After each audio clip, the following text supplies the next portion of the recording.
second video in the Fully Functioning Person series will present the first of Carl Rogers' defining characteristics of a fully functioning person. Dr. Frederick will be talking about why some people are open to, while others fear new experiences and information, and how some people hold tightly to their worldview while others modify it in light of new information they receive. As he's presenting, you might want to evaluate how you deal with new information and experiences. Are they something you guard against because they're contrary to your worldview, or do you welcome them as something that could lead to changes in your worldview? Hey, welcome back to the series on the fully functioning person. In this video, we'll be attending to the topic of how fully functioning people continue evolving toward being more open to new experiences and differences. Rogers called openness to new experiences and differences the polar opposite of defensiveness.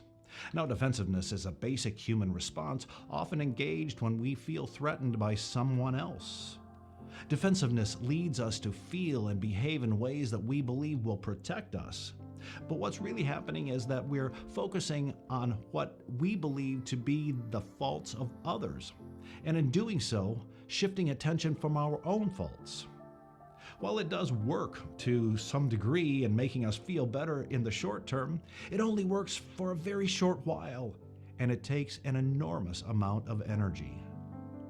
But each of us has an innate tendency to be closed to new experiences because we oftentimes fear things that are new and different.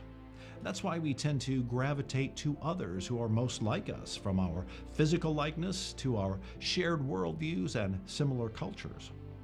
If we do experience difference, we often try our best to minimize it, or worse, distort it in some way that it fits into our worldview. And that's what's behind the whole concept of this country being a melting pot. But distorting or minimalist thinking like that finds us diluting differences to the point where we become blinded to them in our attempt to mold those differences into something we no longer perceive as a threat. Rogers contends that we exist in a world of ever-changing phenomena swirling around us, and in which we are, as individuals, dead center. And that can lead us to adopt a centrist way of thinking, driving us to be wary of anything that isn't consistent with or complementary to how we perceive ourselves and the world around us to be. Then we get to the point of believing that anything that's inconsistent with our own worldview is wrong, and we become suspicious of anyone else who doesn't share our own unique worldview, and they become the enemy. And we become even more defensive as a result of that perception. If you want to see that play out in real time, just follow some online social media threads that deal with sensitive issues. People become so defensive that they close themselves down entirely to anything new or different, no matter how reality-based that something new or different actually is. But when we become open to new experiences and differences and accept them without judgment, we see the beauty in those differences around us and acknowledge them as something to be recognized, embraced, and celebrated. Because in doing so, we're creating a situation in which others will feel valued and accepted in the same way we ourselves want to be. Today, we can see far too many examples of people closing themselves off to embracing differences. That's what's at the core of most of the civil unrest, social strife, and significant divisiveness in our body politic that we're seeing not only in this country, but around the globe as well.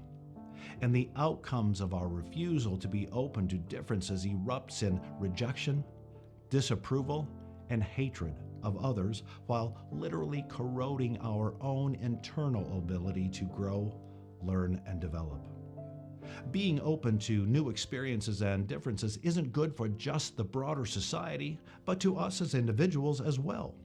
When we're open to new experiences and differences in our lives, we're better able to listen to ourselves, to experience what's happening within us, thus becoming more open to a wide variety of feelings and emotions, from happiness and elation to fear, discouragement, and pain. Being open to the wide range of human feelings and emotions leads us to a life highlighted by courage, tenderness, and awe. The very best way to stop fearing new experiences and differences is to embrace them in their entirety and to accept that doing so will lead us to modify our own worldview and set us free from the constraints of holding to an unshakable worldview. But being open to new and different things takes a conscious act of will. It really would be great if people diverted the energy they expend being defensive to using it to become more consciously open to new and different ways of thinking, being, and accepting.